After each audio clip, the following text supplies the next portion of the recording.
편안한 오후 보내고 계십니까? 뉴스와이드 이상훈입니다. 쌍방울 대북 송금 사건으로 기소가 된 이화영 전 경기도 부지사의 1심 선고가 오늘 나왔습니다. 오늘 이 결과는 대북 송금 의혹에 연루된 이재명 민주당 대표에 대한 수사에도 향후 영향을 줄 것이란 얘기가 많이 나옵니다.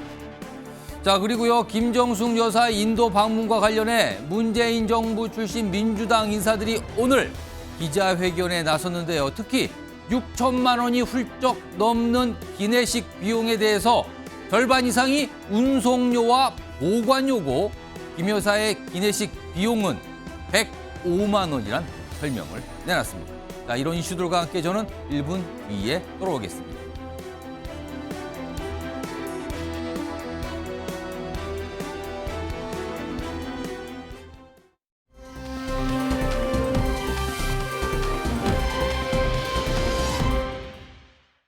이재명 지사를 방북 초청을 하면서 이재명 지사께서 육로로 평양에 가고 싶다 그랬더니 이종혁 위원장께서 그럼 시간이 더디 걸리니까 비행기 타고 날려오셔 그러더라고요. 내가 2년이라면 이거 내일 사입은 거. 도대체 저는 김성태라는 분 얼굴도 본 일이 없거든요. 오늘 이화영 전 부지사 1심 선고인데 한 말씀 부탁드립니다. 검찰은 대표님을 공범으로 보고 있는데 한 말씀 부탁드립니다. 김건희 여사 소환조사 필요하다고 보십니까? 자, 오늘 이화영 전 경기도부지사 관련된 내용 대북 송금 사건이죠. 20개월이 걸렸습니다. 1심 결과가 나오기까지요. 오늘 1심 재판부가 형을 선고했는데요. 내용 보겠습니다. 자, 일단 보면요. 기소 20개월 만이에요. 그러면은 뭐 2022년 10월 그리고 지난 4월에 이제 검찰이 구형을 했는데 당시에는 징역 15년이었어요. 그리고 벌금 10억, 추징금도 한 3억 넘게 있었죠. 근데 오늘 1심 재판부는요. 징역 9년 6개월이고요. 벌금으로 2억 5천만 원. 검찰 구형보다는 좀 내려갔습니다. 자, 이 얘기 좀 해볼 텐데 우선 선고 이유도 좀 잘막하게 요약을 좀 해볼까요? 10년 가까운 징역형이 나온 건데 수사부터 재판까지 반성하지 않고 비합리적 변명으로 부인했다. 엄중한 처벌이 불가피하다는 이유를 밝혔습니다. 송영훈 국민의힘 법률 자문위원 나와 계신데 오늘 재판 참관하셨다고요? 네. 일단 오늘 재판 좀 분위기 좀 짧게 전해주시죠. 일단 그 204호 실제 선고를 하는 법정은 뭐 입추의 여지가 없이 모든 좌석이 다 가득 찼고요. 예. 제가 원래 그 법정에서 보는 방청권이 당첨됐었는데 거기 앉질 못하고 이제 301호 영상중계 법정으로 옮겨서 참관했습니다. 그러면 방청권을 너무 많이 이렇게 배포를 한 겁니까? 꽉 찼어요. 그냥 원래 재판정은. 그렇습니다. 그래서 그 오늘 80분 동안 선고가 있었고요. 예. 2시부터 3시 20분까지. 그리고 이제 그 수원지방법원 후문 쪽에서는 뭔가 약간 그 충돌도 있었다고 하는데 그러니까 직접적인 충돌은 아니고 이제 예. 그 이재명 그 대표의 지지자와 또 예. 그렇지 않은 분들이 약간 이제 좀 설전을 벌이고. 그럼 법원 건물 안에서도 그런 소리가 들렸습니까? 전 법원 건물 안에서는 그건 듣지 못했고 전 예. 정문으로 들어갔는데 정문 쪽에서는 뭐 그런 상황은 못 봤고 오. 다만 이제 오늘 선고가 나오고 나서 이제 그 이화영 전 부지사의 변호인들이 인터뷰를 하고 있는데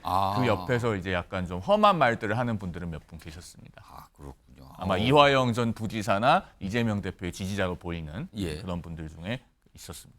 법정 안에서의 선고 내용도 주목받지만 법원 주변에서도 약간 그런 모습이 있었다는 내용 전해주셨는데 오늘 송영훈 위원님 오늘 이 법원의 1심 선고는 중형으로 봐야 됩니까? 이거 어떻게 이해해야 됩니까 지금? 중형으로 봐야죠. 왜냐하면 9년 6개월이라고 하는 형 자체가 대단히 중한 형입니다. 그리고 원래 이제 공소사실 중에 뇌물 부분이 한 2억 5,700만 원 정도 되지 않았습니까? 예. 그런데 그중에서 그 이화영 전 부지사의 킨텍스 대표이사 재직기간 중에 받았다고 하는 그 뇌물 1억 5,100만 원은 뇌물죄로는 성립이 안 된다고 봤어요. 그러면 뇌물가액은 이제 1억 원이 약간 넘는 것인데 어쨌든 전체적으로는 정치자금법 위반과 그다음에 특가법상 뇌물수수, 그다음에 외국환거래법 위반, 증거인멸 교사까지 다 해서 토탈하면은 9년 6개월이 나왔기 때문에 예. 중한형을 선고했다고 볼 수 있을 것 같고 재판부가 특히나 그렇게 얘기를 했거든요. 그 비합리적인 변명으로 일관하고 범행을 부인하고 있어서 엄히 처벌이 불가피하다 이렇게 질타를 했기 때문에 예. 상당히 그 엄벌했다 이렇게 볼 수 있을 것 같습니다. 그러니까 이화영 영지사의 개인 뇌물과 관련된 부분, 그 뭐 전체는 아니지만 일부에 대해서는 무죄, 일부 유죄, 그게 또 하나 들어가 있고요. 그리고 북한에 또 돈을 보낸, 쌍방울이 보낸 돈에 대해서 이게 대납 이거잖아요, 사건이. 이 부분에 대해서도 또 법원이 판단해서 지금 형이 나왔는데 9년 6개월이 나왔습니다. 굉장히 중형이라고 지금 설명해 주셨는데, 그런데요, 지금 1심 결과 나왔는데 사실은 정치권이 더 주목하는 거는 이 판결이 이재명 대표의 향후 수사에 어떤 영향을 줄 것인가. 이재명 대표 역시 대북 송금 사건 연루 의혹을 받고 있는 거잖아요. 검찰에서 지금 보고 있는 상황인 건데 그 영향이 사실은 더 주목을 받고 있는데, 과거에 이화영 전 부지사의 부인이 이와 관련해서 이재명 대표의 뭐 보고를 했는가 아닌가 이 상황과 관련해서 뭔가 법원에서 그리고 그 안팎에서 얘기한 게 있거든요. 들어보겠습니다. 남편분이랑 입장이 근데 좀 다른, 가족이랑 좀 다른 게 왜 그렇다고 저도 모르겠어요. 왜 저 사람이 저렇게 됐는지 모르겠습니다. 결국은 잡아다가 놓고서는 들도 묶어갖고 이재명 방북 진술을 이끌어내려고 한 거 아닌가 저는 의심이 되고요. 검찰이 우리 남편하고 더 많이 만나서 회유하지 당이 무슨 회유를 해요. 그래서 저 생각은 나와서 양심 선언을 했으면 좋겠어요. 그러니까 이화영 전 부지사가 처음에는 검찰 수사 과정에서 뭐 이 대북 송금 이 사안에 대해서 당시 이재명 지사에게 보고를 했다. 근데 그 위에는 그걸 부인하죠. 회유에 의해서 그렇게 한 것뿐이다. 이게 말이 바뀐 거죠, 지금 상황이요. 이에 대해서 오늘 법원이 뭔가 관련된 얘기를 좀 꺼내놨는데 그 내용 좀 보겠습니다. 여기 보면 약간 이게 법원 판단이 약간 뭘까요? 알쏭달쏭하기도 한데, 일단 이화영 전 부지사가 정책 등을 도지사에게 보고하는 등 포괄적 실질적 업무를 했다. 그렇다면은 포괄적 실질적 업무니까 여기에는 뭔가 대북 송금 관련된 내용도 보고한 것처럼 보이잖아요, 또 여기는요. 그런데 형을 선고하면서 이재명 지사에게, 당시 이재명 지사에게 보고 여부는 이 사건과는 무관하다. 뭔가 또 한정을 합니다. 자, 윤기찬 국민의힘 법률위 부위원장 나와 계신데요. 이건 어떻게 좀 봐야 되는 겁니까, 지금 이 판단은? 그러니까 저 앞부분이 그 설시한 의미가 좀 있어 보이죠. 그러니까 보고하는 등 뭐 포괄적 업무를 했다라는 취지잖아요. 예. 근데 이제 이화영 부지사가 받는 그 사실관은 크게 보면 두 가지입니다. 하나는 본인이 돈을 받아요. 예. 이것이 이제 뇌물 및 정치자금법이고, 예. 또 하나는 북한의 돈이 가요. 예. 이걸 나누는 거죠. 북한 돈이 쌍방울을 통해서 그렇죠. 북한의 돈이 쌍방울이 가게 북한의 돈을 이제 주죠. 예. 그다음에 본인이 돈을 받아요. 그러니까 본인이 돈을 받은 것은 쌍방울의 대북 사업과 관련돼서 편의를 봐주기 위함이다. 이런 취지로 이제 판시를 해요. 그다음에 이제 그러면 북한에 돈이 간 것은 예. 스마트팜 대납 비용 및 이 지사의 방북 선납 비용이다. 이런 취지로 하죠. 그러면은 이게 사실은 스마트 비용이 들어가게 되면 이거 경기도의 업무의 일환입니다. 그러니까 포괄적 업무 범위에 포함된다고 판단될 여지도 없잖아 있는 것이고, 그리고 이 업무에 대해서 이제 보고란 단어가 들어갔기 때문에 이 대표가 알았을 가능성이 크다고 볼 여지가 있죠. 따라서 이것을 그냥 검찰이 이제 그냥 지나가기는 어려워졌다는 부분이고, 이전에 영장 기각서에 보면 사실 이제 이 대표가 관여했다고 볼 만한 명백한 증거가 아직까지는 부족하다라는 취지가 하나 있고요. 예. 그다음에 또 하나가 뭐라고 했었냐면 이화영 전 부지사의 진술의 신빙성이 문제다라고 합니다. 진술이 바뀌잖아요. 예. 보고했는지 여부, 보고했다고 했다가 안 했다고 예. 바뀝니다. 이거는 재판부가 판단할 문제인 것이지 뭐 영장을 발부할 만한 사유가 아니다. 결국은 뭐냐면 여러 가지 이화영 부지사의 그 진술 중에 재판부가 판단할 문제인데, 본인은 이화영 부지사의 진술에 대해서 증거법 위반이다라고 판단 안 한 걸로 보면, 그러니까 증거법 위반이 되려면 사실 이제 회유했다, 뭐 기타 뭐 속였다 이런 것들이 있으면 사실 이화영 부지사의 진술 조서가 증거로 채택되면 안 돼요. 근데 재판부가 채택한 걸로 보여지거든요. 예. 그렇다면 이재명 대표 입장에서 보면 좀 상당히 난감한 상황이 아닌가라는 생각이 그러면 들고. 이 사안 대북 송금건으로 향후에 이재명 대표가 검찰에 의해서 기소될 가능성, 그러면 기소된 이후에 또 체포 동의안이 다시 국회에 제출될 가능성, 이거 어떻게 봐야 됩니까?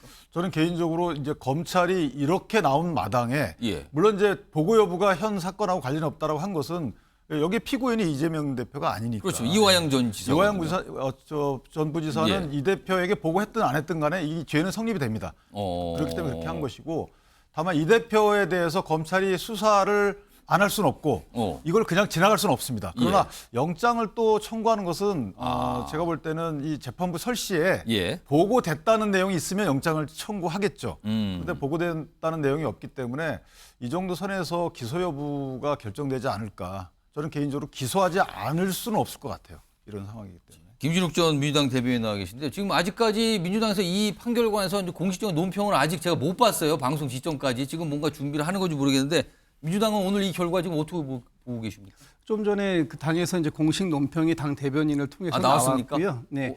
근데 이제 그 논평에 보면 지금 이화영 전 부지사가 어떤 진술을 바꾸게 된 어떤 그런 계기들이 뭐 검찰의 회유 뭐 이런 부분들이 있었지 않습니까? 근데 그런 의혹이 있는 거죠.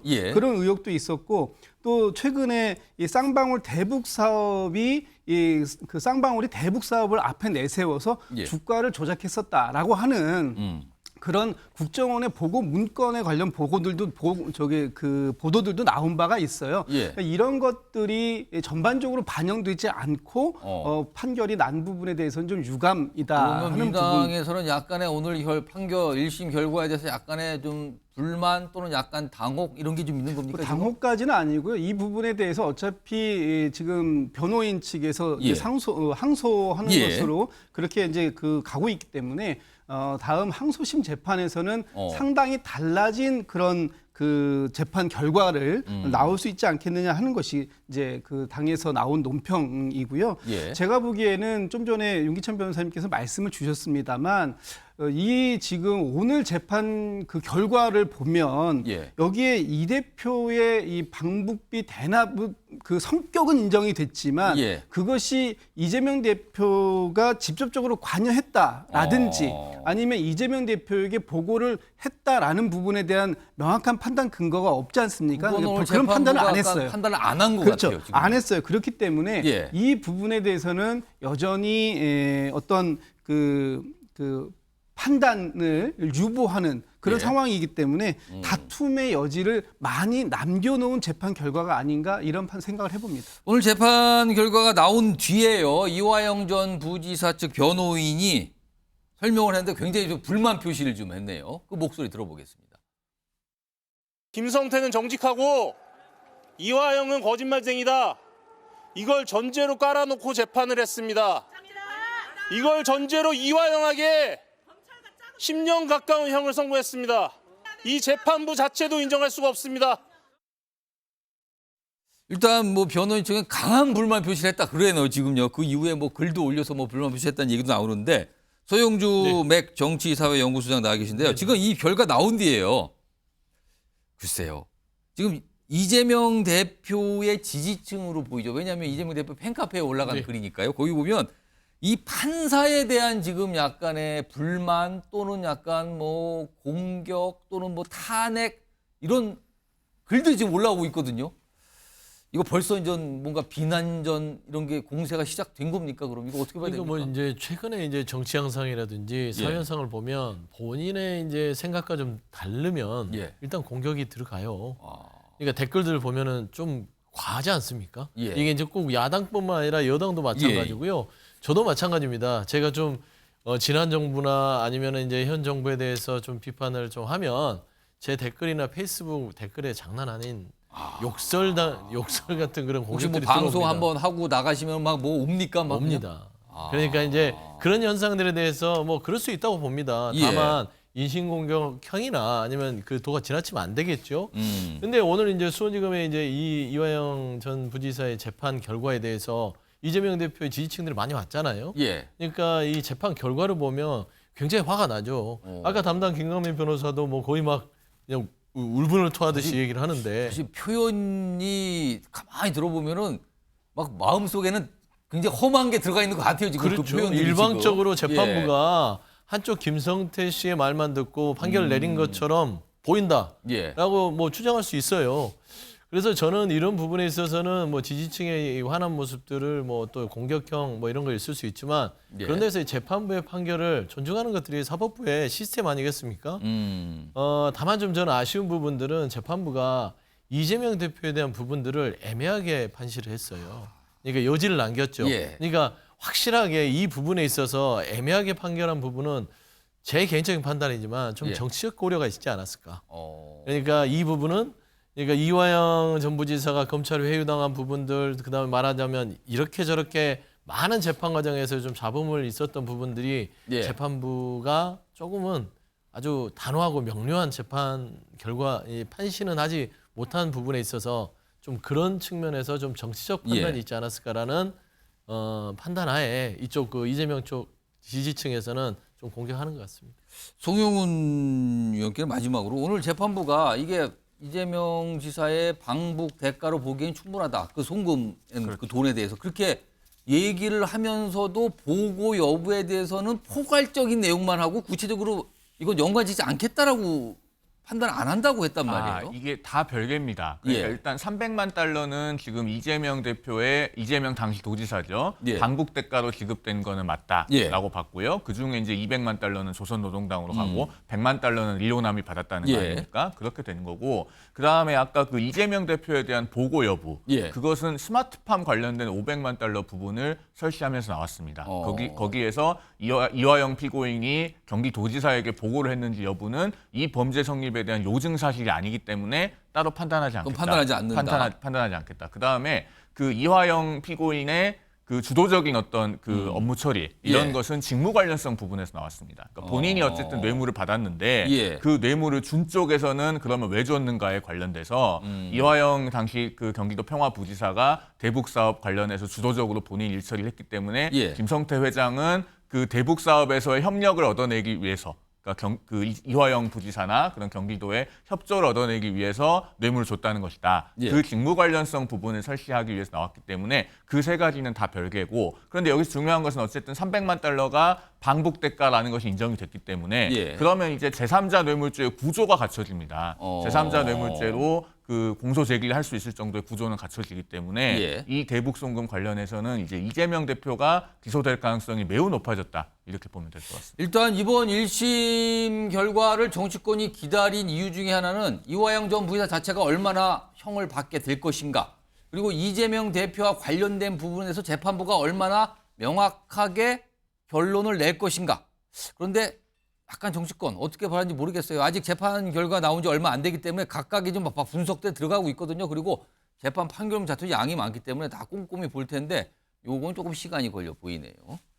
자, 첫 번째 이슈 오늘 정치권이 정말 기다렸던 그리고 주목했던 1심 재판 결과 좀 소개해 드렸고요. 다음 내용은요. 이것도 오늘 진행됐습니다. 국회에서 기자회견 통해서 뭔가 설명이 나왔는데 글쎄요. 이 정도면 해소가 된 건지 아니면 여전히 뭔가 남게 되는 건지 요걸 좀 판단해 봐야겠는데요. 제목으로 보겠습니다. 운송료 그리고 보관료 이것만 3,500만 원이다. 아, 이거 기내식 논란, 특히 김정숙 여사 인도 방문 뭐 이거잖아요, 지금요.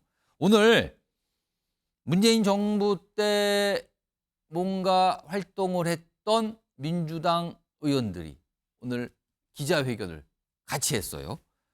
특히 이 기내식 부분과 관련돼서 설명을 좀 내놓았는데 들어보겠습니다. 운송비, 보관료 등 순수한 식사와 관련 없는 고정 비용이 65.5%를 차지합니다. 그토록 국민의힘 의원들이 이야기했던 김정숙 여사의 기내식비는 105만 원입니다. 전체 기내식비 비용 6,290만 원의 4.8%가 김정숙 여사의 기내식 비용입니다. 대한항공도 제가 불러서 비공식적으로 물어봤어요. 정확한 수치는 이야기할 수 없지만 역대 정부와 다르지 않습니다. 당연히. 현 정부하고는 어떠냐 내가. 똑같겠죠. 무슨 똑같습니다, 의원님. 그게 어떻게 다릅니까라고 하는 거예요. 그래서 자, 김정숙 여사의 인도 방문 이거 한참 된 건데요. 특히 그 뭐 방문이 이게 무슨 초청을 제대로 받은 거냐, 셀프 초청이냐, 타지말은 왜 갔느냐, 그 일정을 어떻게 들어간 거냐. 그와 함께 최근에 나온 게 기내식 비용이 6,200만 원이 넘는다. 이런 내용이 알려졌잖아요. 그거에 대해서 오늘 먼저 해명을 해놨는데 지금 방금 들으셨어요? 조금 더 정리해보죠.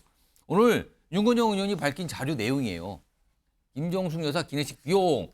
일단 탑승 인원은 36명이라고 알려졌는데 50명이라고 그러죠. 조금 늘어났어요. 근데 순수한 기내식 비용은 2,100만 원쯤. 여기에는 식자재 그다음에 조리 인건비 등등등. 그러니까 음식이 뭐 판매라고 할까요? 그 돈을 말하는 게 2,100만 원쯤인데 오늘 설명 나오기는 이거에 따져보면은 김정숙 여사의 진짜 그 기내식비는 105만 원이다. 딱 따져보면 네 끼에. 이런 설명까지 있었어요. 그런데요. 6,200만 원이 전체 금액인데 그중에서 지금 보면은 여기 3,500만 원짜리가 있죠? 이게 기내식 운송료 보관료랍니다. 그리고 다른 뭐 드라이 아이스 예비 뭐 등등 쳐서 합하면 한 4,100만 원쯤 되는데 일단 유기찬 부위원장님 기내식 보관 운송료가 3,500만 원이요? 원래 이렇게 많이 드는 겁니까? 아니 근데 저는 이해가 안 되는 게 이게 대한항공의 이사회입니까? 대한항공의 이사회에서 영업이익률 산출하는 그런 자리가 아니잖아요. 그러니까 예를 들어서 그 각자 식비가 다 달라요. 그 음식점별로 다르고 다 다른 건데 예. 그 식비의 순수 인건비하고 조리비용 이것만 들어가나? 그러니까 예를 들어서 어떤 식사에 대한 가격을 저희가 매길 때 다 예. 포함해서 매기는 거잖아요. 서비스 비용까지. 그렇죠. 뭐 그게 6,292만 원이라는 것이지 거기에 따지고 보니까 실제 보관 비용 빼고 뭐 조리비 빼고 못 빼고 아니 그럴 바에는 그건 10,000원뿐이 안 되게 해요. 저런 식으로 따지는 게 말이 안 되는 거죠. 저렇게 따지는 것은 저게 예를 들어서 대한항공에서 야 우리가 이렇게 기내식비를 제공하는데 여기서 영업비용, 영업이익이 얼마 정도 나오더라. 이럴 때나 따지는 것이지 최종 소비자 입장에서 왜 이 정도 들어갔느냐에 대해서 그걸 따질 때 저런 분석을 한다?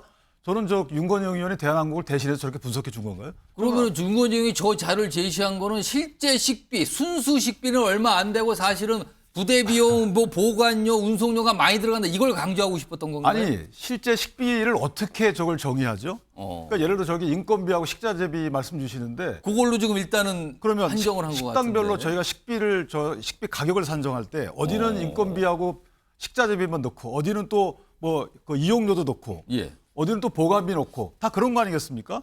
그러니까 식자재의 등급에 따른 차이가 아니라면 나머지 다 똑같은 거죠. 6,292만이 들은 거죠. 그걸 토대로 해가지고 탑승인은 50명은 제가 이해를 하겠습니다. 예. 저 50명으로 나누면 되겠죠. 그렇게 산출해야지 저기서 본인들이 다 세부 항목을 다 빼버리고 예. 저기서 만약에 105만 원에다 산출하는 저 근거는 뭔지 전 이해가 안 됩니다. 6,200만 원 정도를 50명으로 하니까는 한 30여만 원 되는 것 같은데 지금 이런 설명을 내놨단 말이에요. 그래서 많은 분들은 또 아니 보관료, 운송료가 굉장히 액수가 좀 많네요. 이런 반응도 있었는데 오늘 도종환 의원이 이제 대한항공과 관련해서 얘기를 좀 꺼내네요. 이걸 운영한 게 대한항공이거든요. 들어보겠습니다. 이건 대한항공이 견적서를 보내와서 정부에서 검토를 하고 그게 타당한지를 검토한 뒤에 결정을 한 거라서 김정숙 여사 가기 때문에 호화 기내식을 먹어야 된다 이렇게 한다든가 이런 것들이 있을 수 없는 일이고요. 이 사실에 근거하지 않은 논란들이 계속 반복되는 것들의 어려움을 알고 있으니까 아마 세부 내역을 공개 안 하는 것 같은데 대한항공이 지금 공개 안 하고 있는 건가요? 그렇죠. 예. 윤건영 의원은 조금 더 상세한 6,200만 원, 그냥 기내식 6,200만 원 그 내용보다는 조금 더 상세하게 항목별로 공개를 했죠. 근데 대한항공 측에서는 지금 공개 안 한다 그랬잖아요. 설명을 안 하고 있다고. 화면 좀 보겠습니다. 여기 보시면 대한항공 측 입장이에요. 김정숙 여사 기내식 비용 세부 사항은 국가 보안과 관련된 사항 공개 불가다. 근데 김준욱 전 민주당 대변인 나와 계신데요. 이 얘기가 이제 보도를 통해서 알려졌거든요. 근데 그러자 단박에 나온 반응은 아니 기내식이 왜 국가 보안이냐. 이런 반응이 분명히 있었어요, 오늘. 이것 좀 어떻게 봐야 됩니까? 그러니까 이게 윤건영 의원이 오늘 이걸 공개한 것은 예. 윤건영 의원이 이 내역을 산출해서 공개한 게 아니에요. 이거 문체부에서 세부 내역을 자료를 오늘 받아가지고 예. 받은 자료를 공개한 겁니다. 그러니까 문체부가 이미 이걸 가지고 있었다라는 거죠. 좀 전에 그 윤기찬 부원장님께서 이런 말씀하셨어요.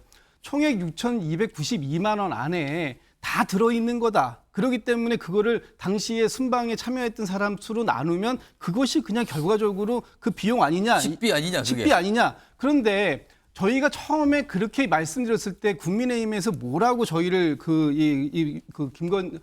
김정숙 여사를 공격했냐 하면 예. 도대체 무엇을 드셨길래 어떤 초호화 음식을 드셨길래 1인당 170만 원어치 한 끼에 40만 원이 넘는 예. 그런 식사를 했냐. 아무리 1등 석거를 따져봐도 보통 20만 원, 30만 원에 안 넘는데 도대체 뭘 드셨냐? 심지어는 고급 주류가 반입된 거 아니냐? 이렇게까지 공격을 했기 때문에 예. 세부 산출 내역을 공개할 수밖에 없었던 거다라는 말씀을 좀 드리고 싶어요. 여기에서 6,200만 원이 들었는데 그중에 3,500만 원이 왜 이렇게 기내식 운송료 보관료냐? 예. 당연히 기내식이라는 것이 기내에서 조리를 하는 것이 아니고 외부에서 조리해서 그것을 상하지 않도록 기내에 반입하는 과정, 또 그 과정들 속에서 또 그 보관하는 과정, 이런 모든 것들이 포함이 됐을 거다. 그렇기 때문에 이 6,200만 원이라는 금액이 단지 순수하게 어떤 그 조리 식자재 비용만 포함된 건 아닐 것이다라고 이 의혹이 제기된 초반에 많은 민주당 쪽 사람들이 얘기를 했습니다만 그럼에도 불구하고 국민의힘에서는 아니다. 그거는 다 포함되어 있다 하더라도 뭔가 특별한 음식을 거기에 먹었기 때문에 그런 비용이 산출된 거 아니냐. 이런 공격을 했던. 그래서 그런 공격까지 하면 앞으로 이런 상황들 속에서 이 기내식이든 아니면 해외 순방 비용이든 이런 모든 것들이 사실은 이게 국가에서 어떤 대통령이라든지 뭐 이렇게 움직이는 상황들 속에서는 모든 게 보안 사항입니다. 사실은. 그렇기 때문에 대한항공이 공개하는 것은 맞지 않는 측면이 있죠. 그런데 오늘 윤건희 의원이 문체부에서 이런 세부 산출 내역까지 받아서 공개까지 하게 된 이 상황을 만들어 놓은 것은 결국은 국민의힘의 그 일방적인 공격, 이것들이 정쟁에 의한 것 때문에 여기까지 왔다. 이런 측면은 매우 아쉽게 생각한다는 말씀을 좀 드리겠습니다. 송영훈 의원, 그렇다면 오늘 윤건영 의원이 제시한 자료대로라면은요. 그럼 일반 민항기도 기내 식사 비용의 운송비나 이런 게 저렇게 많이 드는 겁니까? 그러면 그렇게 봐야 되는 겁니까? 아니, 그러니까요. 지금 윤건영 의원이 굉장히 본질을 호도하는 주장을 하고 계세요. 지금 이 사건의 본질은 뭐냐면요. 원래 문체부 대표단이 갔으면 2,591만 원입니다. 출장비가. 민항기를 이용하기 했었죠, 그렇습니다. 원래. 그런데 지금 대통령 전용기를 대통령이 타는 것도 아니고 대통령 배우자만 가는데 대통령 전용기를 띄워서 전체 예산은 3억 7천만 원이 들고 그중에서 2억 3,670만 원이 그 전용기 운용비로 들어갔다는 거 아닙니까? 그리고 그 2억 3,670만 원에 대한 대한항공의 산출 내역서를 봤더니 그중에 기내식비가 6,292만 원으로 잡혀 있었던 거예요. 자, 이 6,292만 원이라고 하는 것은 결국에는 김정숙 여사가 가지 않아도 될 인도 방문을 한 것이 아니냐. 그다음에 대통령 전용기를 띄울 필요가 없는데 띄운 것 아니냐. 이 논란의 일부인 것이지 이것을 자꾸 6,292만 원을 가지고 그 안에 무슨 뭡니까 보관 비용이 얼마다, 기내식 운송 비용이 얼마다 이런 걸로 기업적으로 들어가서 본질을 흐리려고 하면 안 되죠. 지금 이게 오늘 기자회견 했는데 아무튼 뭐 반박도 하고 설명도 하고 이런 게 또 계속 이어지고 있는 상황이고 그리고요.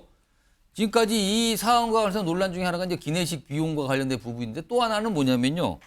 인도 방문했을 때 타지마할 방문 일정이 이게 언제 잡힌 거냐. 이거 가지고도 지금 뭐 얘기가 많았는데 오늘 일단 도종환 의원 등 오늘 기자회견을 통해서 뭔가 설명을 좀 합니다. 그 내용 좀 들어보겠습니다.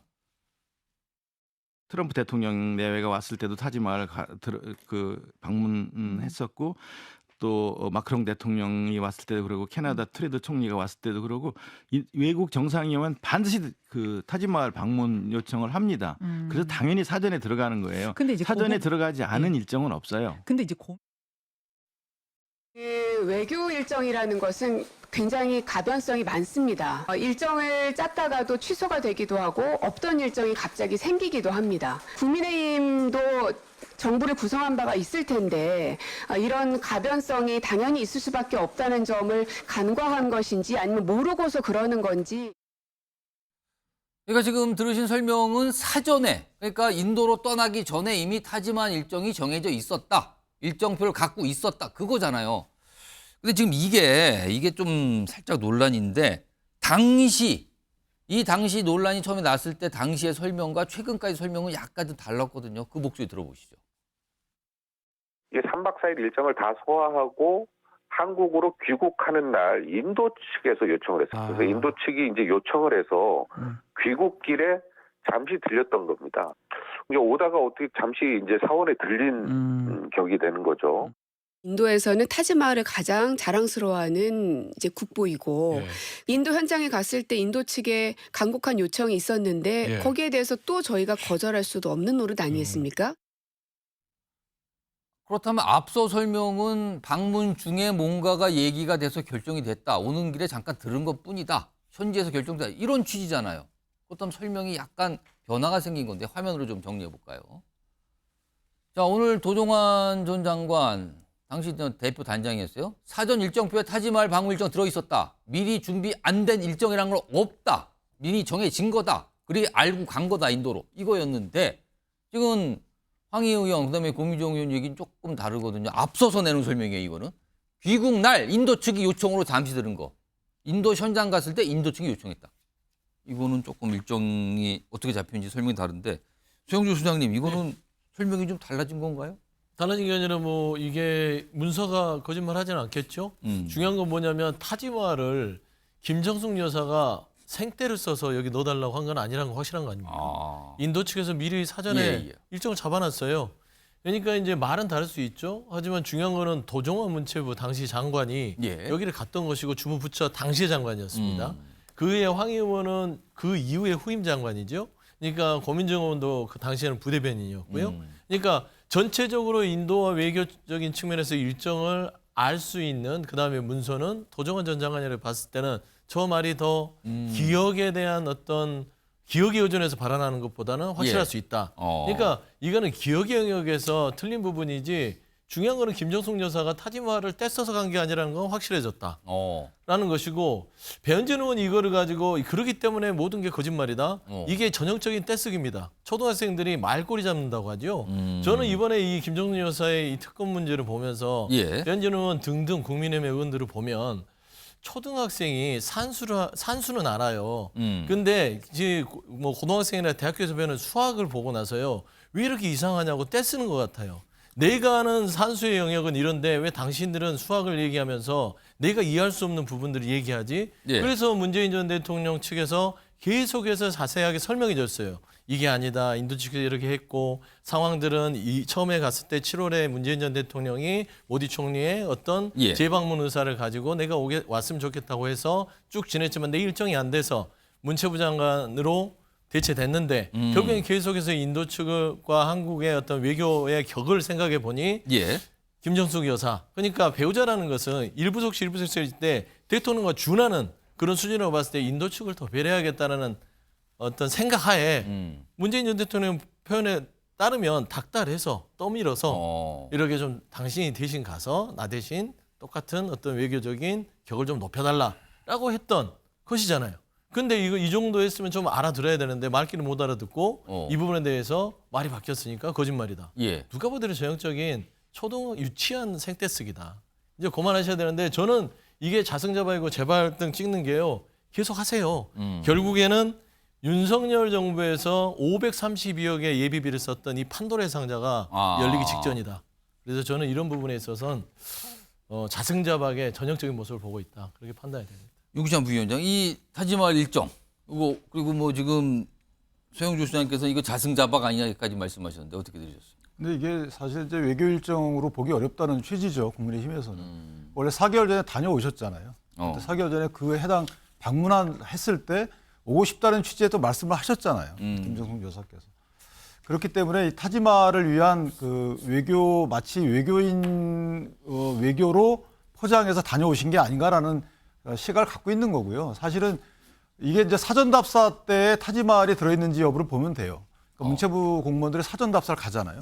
사전 답사 갈 때 만약에 타지마할이 들어있으면 타지마할이 급작스럽게 추가된 건 아니겠죠. 근데 지금 그런 여러 가지를 좀 감추기 위해서 고민정 의원은 현재 갔던 분이잖아요. 그렇기 때문에 고민정 의원의 진술은 저희가 사실을 되게 믿는 거예요. 그래서. 근데 고민정 의원은 현장에서 그런 얘기 있었다는 취지로 얘기를 했기 때문에 마치 김정숙 여사가 두 번째 11월 달에 갔을 때 그 현장에서 인도 측에 타지마할 방문 요청이 있었던 것처럼 이렇게 지금 말씀을 이해가 되거든요.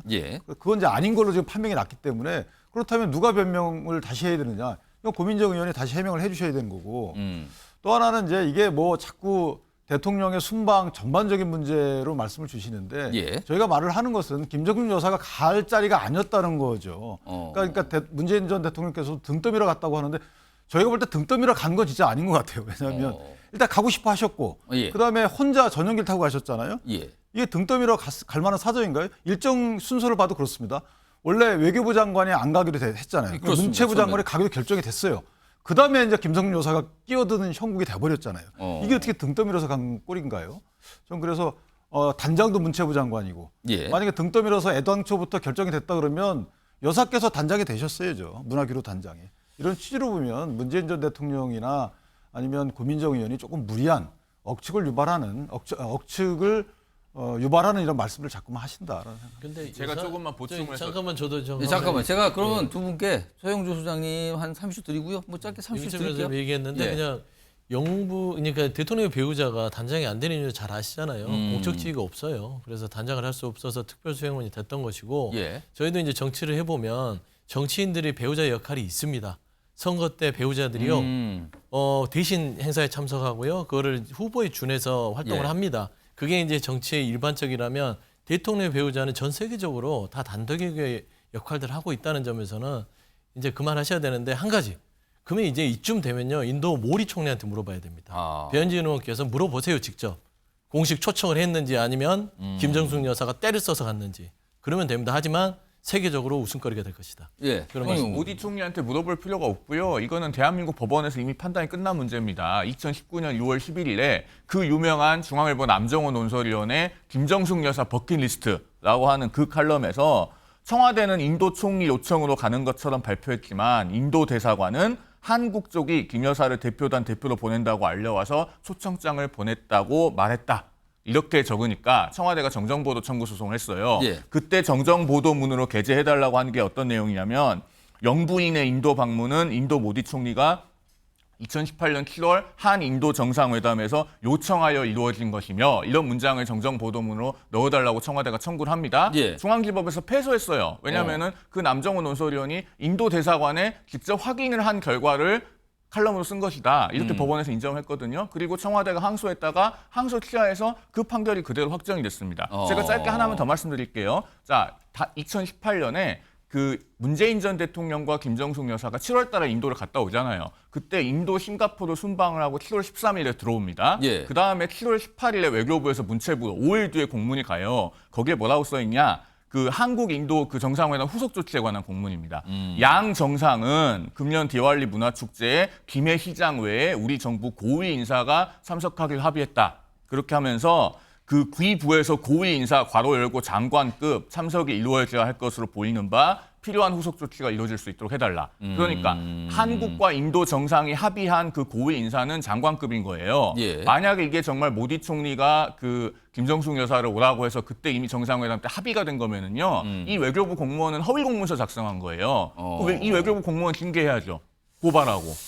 자, 지금 뭔가 해명도 있고 설명도 있었지만 계속 뭐 공방처럼 비춰지고 있는데 사실 이 김정숙 여사 인도 방문 논란은 지난해 말에도 뭐 문제 제기가 있었겠지만 잠시 잦아들었거든요. 근데 최근에 문재인 전 대통령의 회고록 속에 이 내용이 들어가면서 재점화되는 상황이 됐거든요. 근데 최근에 문재인 전 대통령이 적극적으로 뭔가 입장을 내고 반박을 하고 있어요. 그 내용 좀 보겠습니다. 여기 보시면요. 그제도 그렇고요. 어제도 그래요. 그제는 치졸한 시비에 가만히 있을 수 없어서 기본적 사실 공개한다. 이거 아내가 원한 건 아니다. 그리고 어제는요. 무슨 이게 뭐 사리, 이 옷감 있잖아요. 천? 그걸로 뭘 블라우스를 만들어 뭐 착용했다. 이런 거와 관련해서 여당의 모 의원이 특검 주장했는데 제발 품격 있는 정치합시다. 그러면서 이 얘기를 할 때 당시 관련 기사 4건을 공유를 해요. 링크를 걸어서. 그러니까 그것도 참 사실 뭐 굉장히 좀 이례적으로 보였었는데 그만큼 적극적으로 뭔가를 한다는 거죠. 자, 이 사안과 관련해서요. 오늘 여야, 그러니까 윤건영 의원도 뭔가 설명을 했고요. 그다음에 여당에서 어떤 반응도 있었습니다. 들어보겠습니다.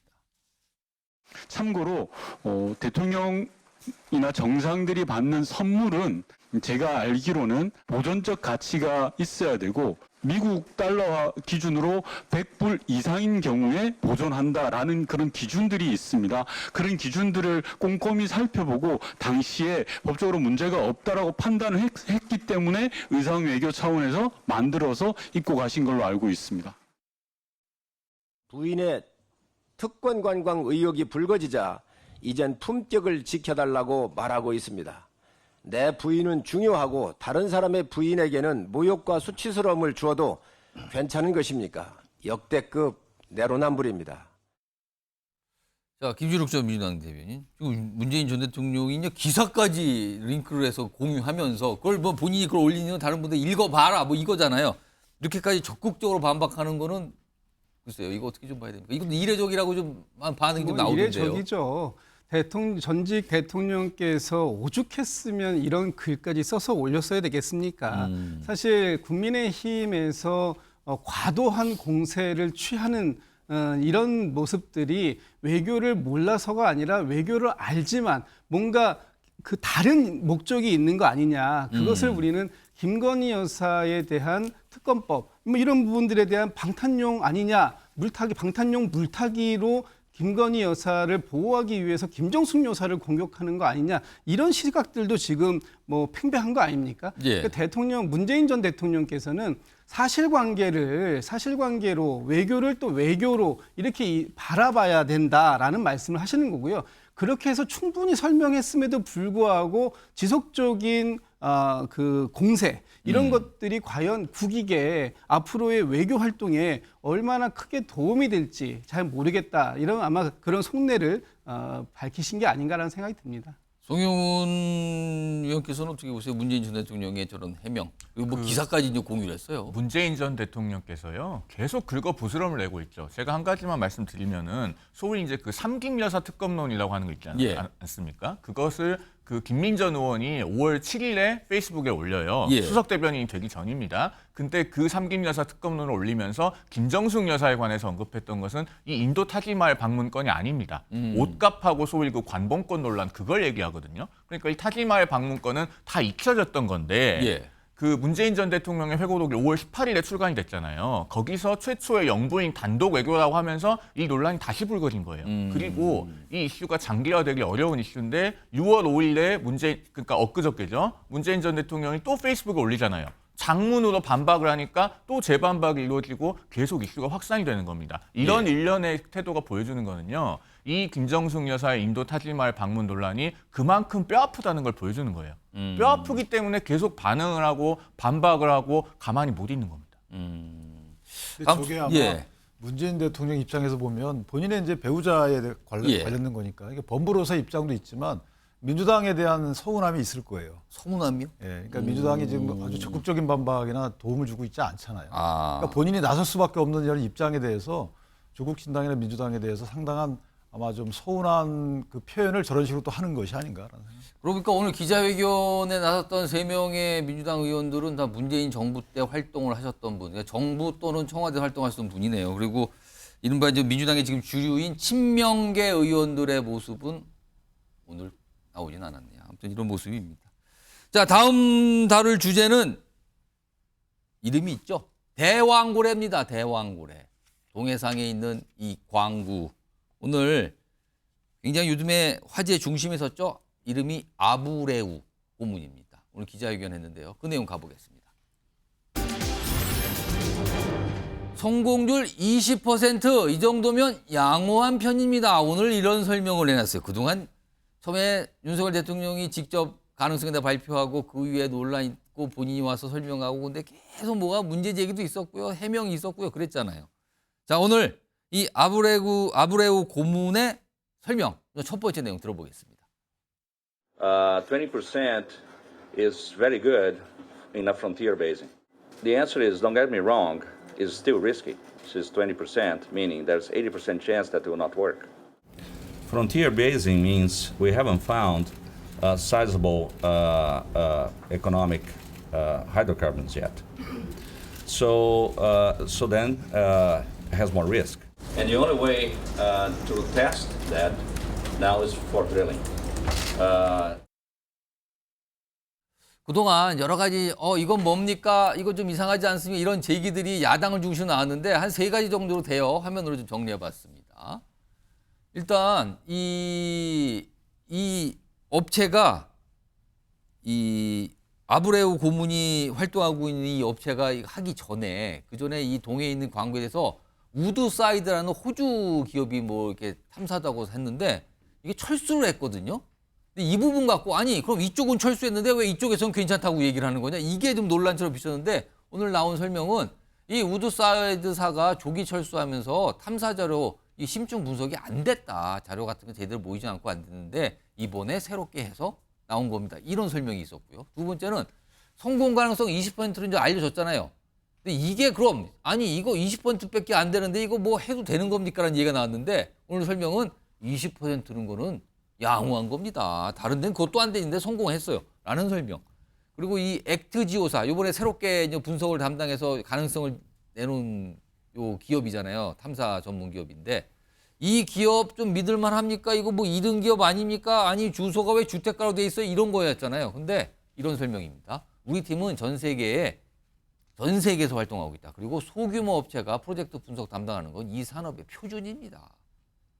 한마디로 말씀드리면 잘 모르셔서 그런가 본데요. 이게 생략되는 것 같은데 지금요. 일단 이 액트지오사에 관해서 오늘도 설명 좀 내놨죠? 들어보겠습니다. 회사의 주소지가 미스터 아브레우 고문의 개인 주택이 맞는지에 대한 질의입니다. The answer is yes. The design of the ActiGeo is to be a new breed of consulting companies, and companies all over the world are decreasing their staff. 소영주 소장님, 그동안 이제 야당을 중심으로 여러 가지 이제 문제 제기, 이건 뭡니까라는 궁금증 또는 의혹 제기가 있었는데 오늘 기자회견으로 좀 해명이 됐다고 보십니까? 그러니까 왜 준 그 액트지오 고문이 아브레우 박사가 나와서 해명을 해야 될지 모르겠어요. 설명을 해야죠.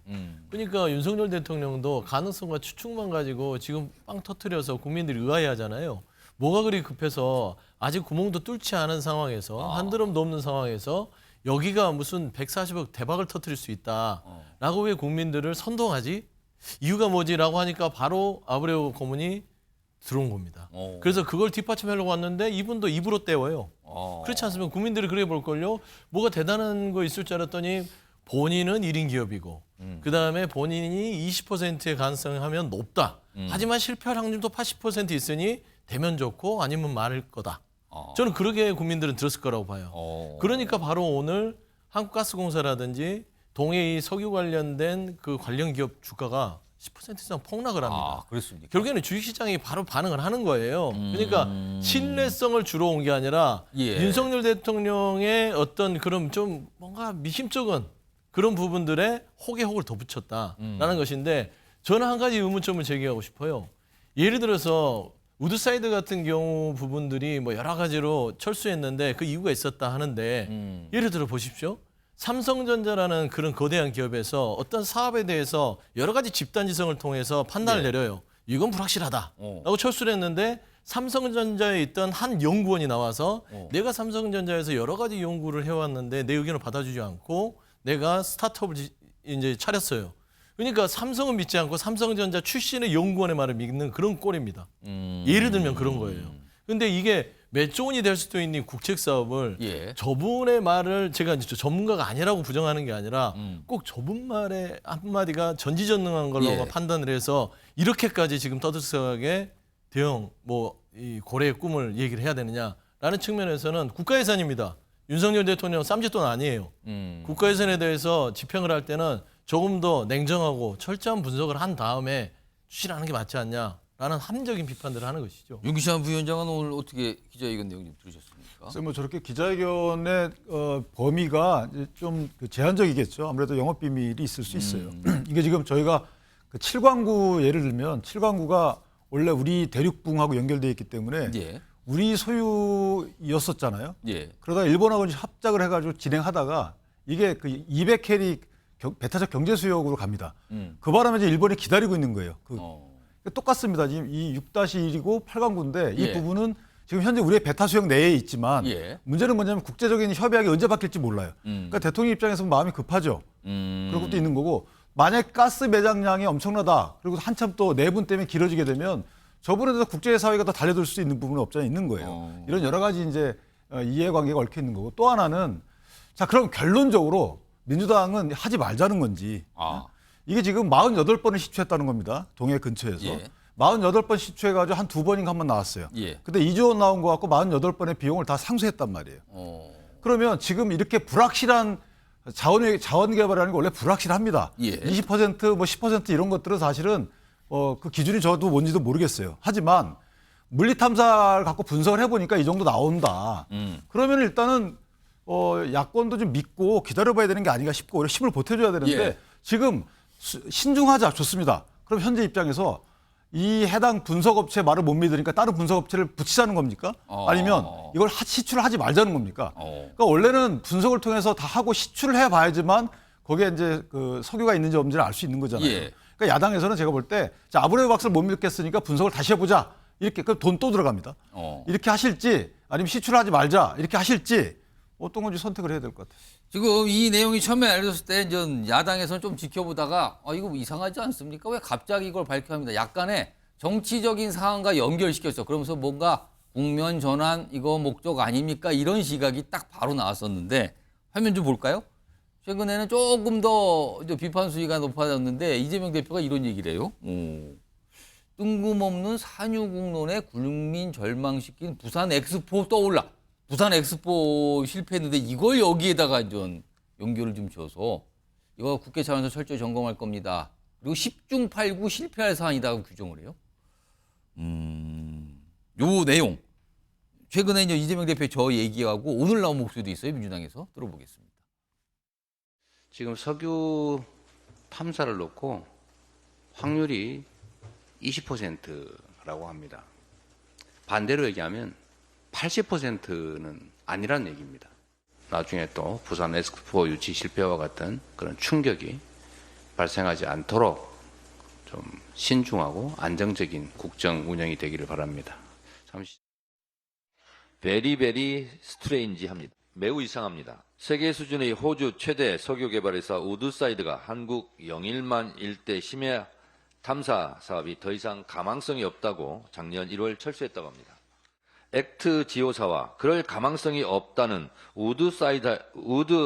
우드사이드사의 예측 분석 판단이 엇갈립니다. 어느 회사 판단이 맞을까요?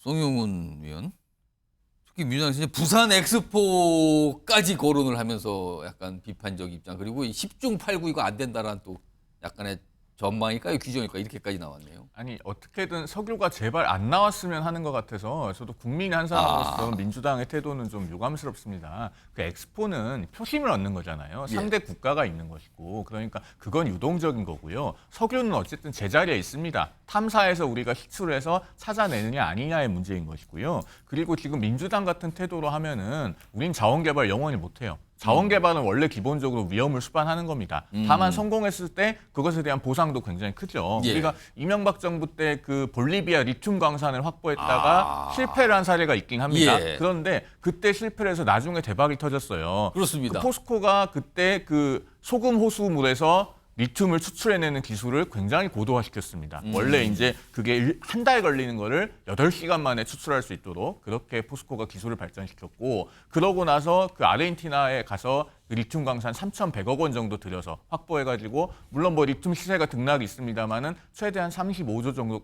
되는 그런 채굴권을 확보하지 않았습니까? 그러니까 도전을 해야 뭐 일부 실패도 있지만은 결국에는 성공이 따르는 것이고, 제가 짧게만 덧붙이면은 그 전설적인 홈런왕 베이브 루스 있지 않습니까? 통산 713개의 홈런을 쳤는데 베이브 루스가 삼진을 몇 개 당했냐면 1,330개 당했습니다. 거의 2배네요. 그렇죠. 또 그걸 또 비유를 하셨네. 베이브 루스 선수의 또 비유를 하셨는데, 이런 상황에서 오늘 뭐 국민의힘도 가만히 있지 않죠. 계속 반박하고 민주당에 대해서 그게 뭡니까? 지금 실패를 바라는 겁니까? 약간 이런 취지의 비판을 계속하고 있어요. 국민의힘에서는. 들어보시죠.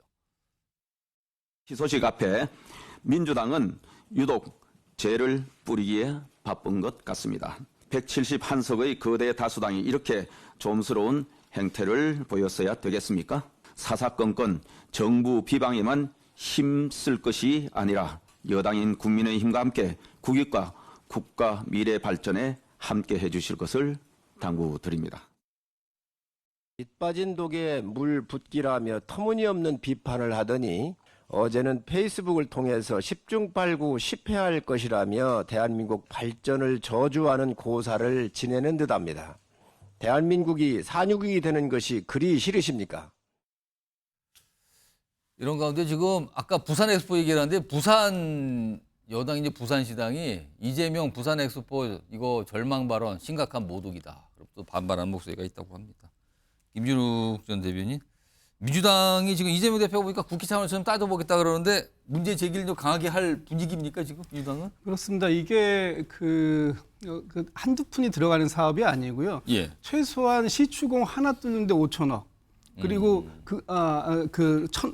천억. 예. 그래서 5개 뚫으면 5천억인데 그렇습니다. 사실 이게 지금 5천억 가지고 해결될 수 있을까라고 의구심들이 있는 거죠. 예. 근데 지금 오늘 아브레우 이 고문이 이렇게 예. 얘기합니다. 20%의 가능성이 있지만 80%의 실패 가능성도 있다. 예. 본인도 그렇게 얘기해요. 그러니까 이재명 대표가 80%의 실패 가능성도 있는 겁니다라고 얘기한 게 이재명 대표만 그렇게 얘기하는 게 아니라 이걸 분석했다고 하는 아브레우 고문도 이렇게 지금 얘기를 하고 있다. 예. 오늘 아브레우 고문이 한 얘기를 한마디로 요약하면 예. 날 믿고 뚫어봐. 이거밖에 안 되는 날 거예요. 믿고 뚫어봐. 내가 20%의 가능성을 얘기했으니까 예. 믿고 한번 뚫어보고 확인을 그때 가서 해봅시다라고 얘기하는 것밖에 안 된다. 지금 대통령께서 발표하실 때 예. 차분하게 지켜봅시다라고 얘기하셨는데 가장 차분하지 않은 사람이 지금 누구냐? 대통령하고 국민의힘 아닌가요? 지금 이제껏 무조건 해보자라는 거 얘기하는 거, 냉정하게 판단해보자라고 얘기하는 민주당이 예. 국정의 발목을 잡는 세력처럼 그렇게 비유하시는 거, 이건 대단히 잘못됐다. 예. 그 이재명 대표가 지난번 부산 엑스포 유치 실패를 얘기한 건 뭐냐면요. 예. 그만큼 국민에게 큰 기대감을 주고 결과적으로 실패했던 사례가 있기 때문에 예. 너무 큰 기대감을 국민에게 주지 마라.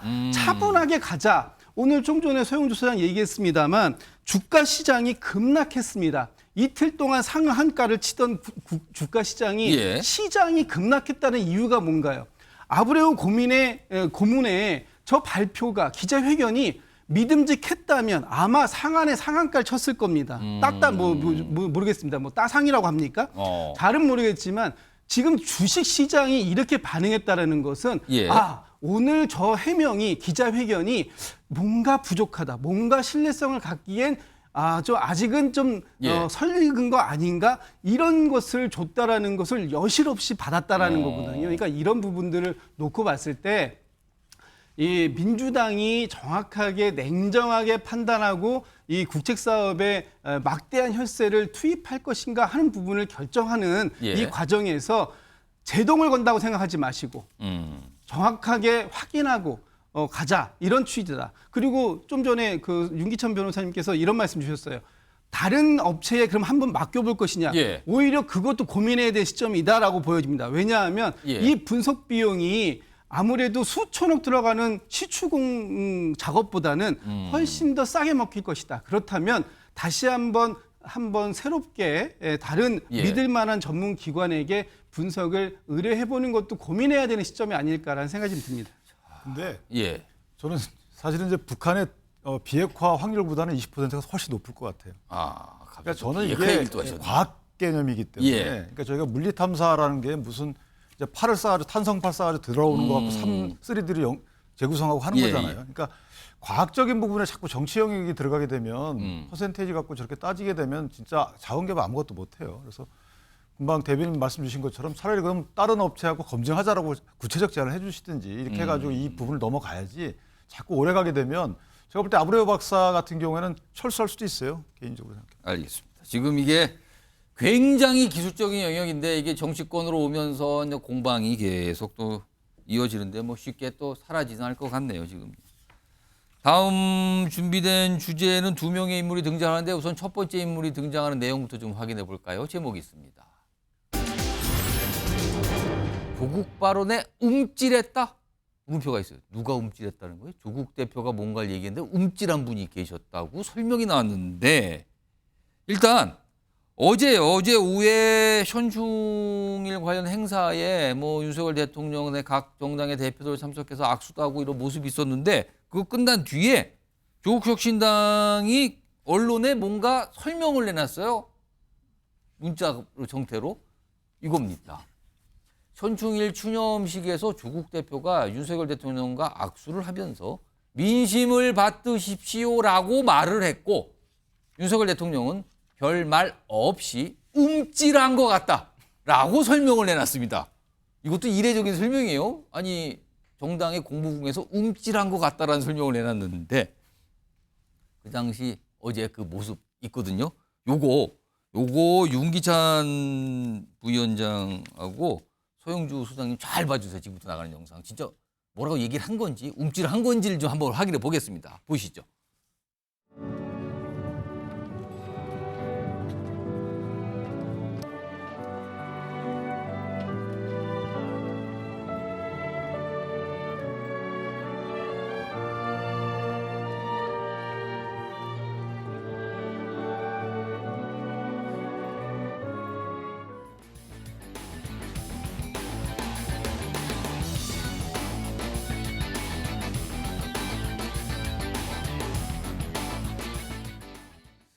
윤기찬 부위원장 보셨죠? 지금 뭔가 얘기를 하고 움찔했다 그러는데 어떻게 보셨어요? 그래서 저도 몇 번 이 방송 보기 전에도 봤는데 예. 무슨 말씀하신 것 같지는 않고 조국 대표가. 그러면 움찔은. 그다음에 이제 윤 대통령이 조국 대표가 인사할 때 시선 자체가 일단 조국 대표에서 먼저 지나갔거든요. 그렇다면 들었을 리도 없고 움찔한 느낌은 전혀 없어요. 움찔했으면 이제 고개를 약간 돌려보든가 했을 텐데. 예. 그 어쨌든 조국 대표는 뭐라고 말씀을 했다는 거잖아요. 예. 근데 그 말씀 내용도 민심을 받으십시오라는 말인데 아주 일반적인 말이 했다 하더라도 옛날 김영민 의원처럼 뭐 이제 그만 내려오십시오라고 하든가 이래 좀 충격적인 말을 했으면 좀 돌아왔을 텐데. 그리고 또 하나는 조국 대표 입장에서 보면 대통령의 탄핵을 공공연히 얘기하고 있잖아요. 그러면서 저렇게 국정에 대해서 조언을 한다는 것 자체가 진심이 없다라고 전 느껴지는 것이고 예. 조국 대표 입장에서 보면 좀 구체적인 말씀을 하거나 그러니까 대통령과의 지금 면담 같은 거를 원하고 계시잖아요. 그렇다면 대통령의 그 대통령 인정하면서 면담을 요청해야 되는데 뭐 임기 단축이나 탄핵을 공공연히 얘기하면서 또 현충일 당일날 지금 저기는 저런 말씀을 하실 자리는 아니잖아요. 하셨다 하더라도.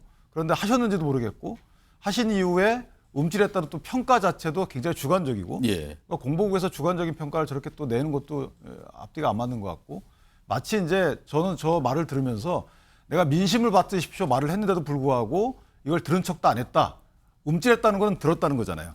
그럼에도 반응이 없었다. 이제 탄핵을 위한 하나의 절차를 또 진행하는 게 아닌가 이런 생각이 들어서 매우 일방적인 정치적이다. 일방적 정치적이다. 이런 생각이 듭니다. 정영주 소장님. 네. 뭐 어떻게 보셨는지 짧게 하고 그걸 조국혁신당 굳이 왜 또 저렇게 설명을 해서 알릴까요? 포스터로 알렸잖아요. 예. 그러니까 지금 조국혁신당이 계속해서 작지만 강한 정당을 좀 표방하는 것 같습니다. 저번에 이제 뭐 여러 가지 그 첫 최고위를 국회 로비 로텐도르에서 열면서 또 여론의 주목을 받았고요. 뭐 그 자리 사무실 배정했는데 그에 대한 불만이 있다. 네, 복합적으로 이제 여론전을 좀 하는 것 같고요. 이 부분도 6월 6일 현충일 기념식인데 여기서 뭐 그런 얘기를 할 만한 상황은 아니잖아요. 그러니까 제 생각에는 조국 대표가 조국혁신당이 지금 작기 때문에 자꾸 여론전에서의 선점을 위해서 끊임없이 어떤 이슈 선점에 대한 시도다. 다 활용을 저는 하고 그렇게 있다? 보입니다. 예, 그래서 그 포스터에다가 민심을 받으십시오라는 부분을 통해서 국민들이라든지 여러 가지 언론에서 조국혁신당 오늘도 지금 다루고 있지 않습니까?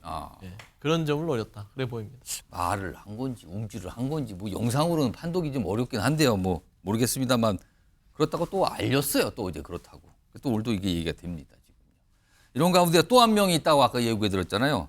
한동훈 전 비대위원장이 뭔가 오늘 입장을 냈어요. 그거 아닙니다라는 입장인데 우선 뭐에 대해서 그게 아닙니다라고 설명을 한 건데 그 뭐에 대해서를 얘기하신 분이 있어요. 일단 그 설명과 목소리부터 좀 들어보겠습니다. 윤석열 대통령에 대한 호칭을 여러 가지로 하지만 항상 그 사람이라고 부릅니다. 그 사람은 이렇습니다. 그 사람은 어떻습니다. 그 사람은 뭡니다. 원외 인사들을 이렇게 만나면 꼭 윤석열 대통령과 관련된 그 지칭을 해야 될 때는 꼭 그 사람이라고 하는 경우가 굉장히 많아요. 근데 중요한 거는 윤석열 대통령의 기분이잖아요. 모르시겠어요? 알고 계십니다. 지금 한 언론인을 통해서 한동훈 전 위원장이 윤석열 대통령을 그 사람이라고 부른다. 다른 데 가서는 이렇게 되면 이게 약간 좀 이게 뭔가 복잡해지는 상황인데 저 표현 자체가요. 근데 이 내용이 알려졌어요. 그러자 한동훈 전 위원장이 바로 반응을 보였는데 이거예요. 지금 자막으로 나가죠. 아래로. 한동훈, 지금 이 말씀을 하신 분 일면식도 없고 방송에서 한 얘기 사실과 다르다라고 부인을 합니다. 송영훈 의원, 그 사람이란 표현 이거 심상치 않습니다. 진짜로. 근데 부인을 해서 일단은. 이거 왜 나오는 겁니까? 이런 말 자꾸. 일단 장본인인 한동훈 전 비대위원장이 강력하게 부인하는 거 보면 사실이 아니겠죠. 사실인데 사실이 아니라고 저렇게 공개적으로 부인하기는 대단히 어려운 일이고 그다음에 제가 그 김교환 CBS 논설위원을 뭐 개인을 비판하려고 하는 건 아닌데 저분이 지난번에도 한번 오보를 한 적이 있어요. 한동훈 전 비대위원장이 사퇴하고 나서 그 다음 주에 비대위원들하고 그 저녁 식사를 했다라고 하는 거를 이제 그 밝히면서 비대위원들이 한동훈 비대위원장하고 같이 참여하는 단체 SNS 대화방이 있다고 했거든요. 그런데 그런 단체 SNS 대화방은 존재하지 않는다고 비대위원들이 부인을 했고 그러니까 실제로도 비대위원들이 참여하는 방은 있을지언정 그 방에 한동훈 전 위원장이 들어가 있지는 않다는 게 알려졌습니다. 그러니까 항상 정확하게 팩트 체크를 해야 되는데 김교환 CBS 논설위원 같은 경우는 이제 한동훈 전 비대위원장 측을 취재를 할 때 100% 정확하지는 않고 약간 엇나간 경우가 과거에도 있었어요.